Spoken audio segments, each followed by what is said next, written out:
Ce matin, je suis allé cueillir des mûres en forêt et j'ai emmené 2 récipients. Alors pour vous montrer tout de suite que c'est bien vrai, regardez, voilà un récipient plein de mûres. Et ce qui m'a surpris ce matin, ça m'a inspiré cette vidéo. Une vidéo sur la motivation. Et alors quel est le lien avec les mûres et la motivation, à part le M? Eh bien tout d'abord, j'ai commencé à remplir un seau, un petit seau, et bon, ça me semblait un peu long, un peu fastidieux, parce qu'il fallait en cueillir des mûres pour le remplir. Et puis ensuite j'ai enchaîné, j'avais rempli et j'ai pris un autre récipient, plutôt une bouteille, vous voyez, une bouteille, et je l'ai rempli beaucoup plus vite, voire même 2 à 3 fois plus vite.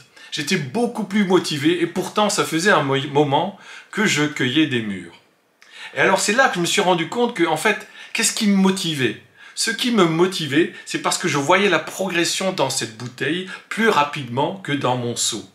Effectivement, la surface de cette bouteille, à la base, elle est 2 à 3 fois plus petite que la surface de ce seau. Voyez?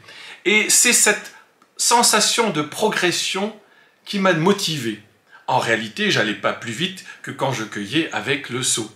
Et pourtant, c'est ça qui est important. C'est un peu comme à la météo, quand la météo nous annonce des températures de 30 degrés en réel et de 35 degrés en ressenti, eh bien il en est de même de la motivation. Il y a la mesure réelle et il y a la mesure ressentie en termes de motivation.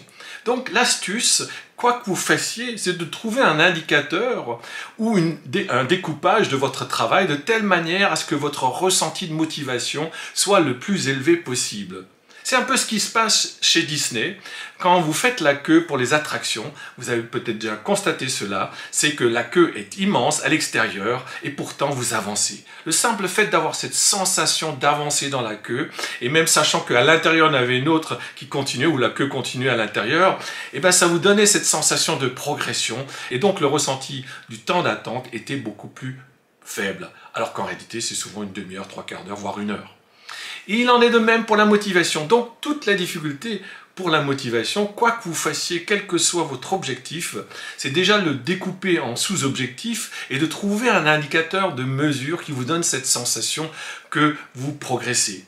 Par exemple, si vous voulez perdre du poids et si vous voulez perdre 5 kg, eh bien peut-être que le tout c'est de trouver un indicateur de 500 grammes par semaine, de perdre 500 grammes par semaine. C'est sûrement plus motivant que de dire oui, vous voulez perdre 5 kg et vous êtes encore très loin. Eh bien, chers amis, je ne suis pas un geek et je me soigne. Donc, vous voyez, aujourd'hui, je me soigne avec des mûres et j'en ai tout plein. Vous voyez, j'en ai tout plein des mûres. Voilà. Et c'est aussi une bonne façon de perdre un peu de poids, justement, en mangeant des fruits en l'été. Et si vous aussi, vous voulez être inspiré ou avoir des trucs et des astuces, que ce soit dans le digital ou simplement pour être motivé, eh bien, abonnez-vous à ma chaîne et je vous dis à très bientôt, les amis.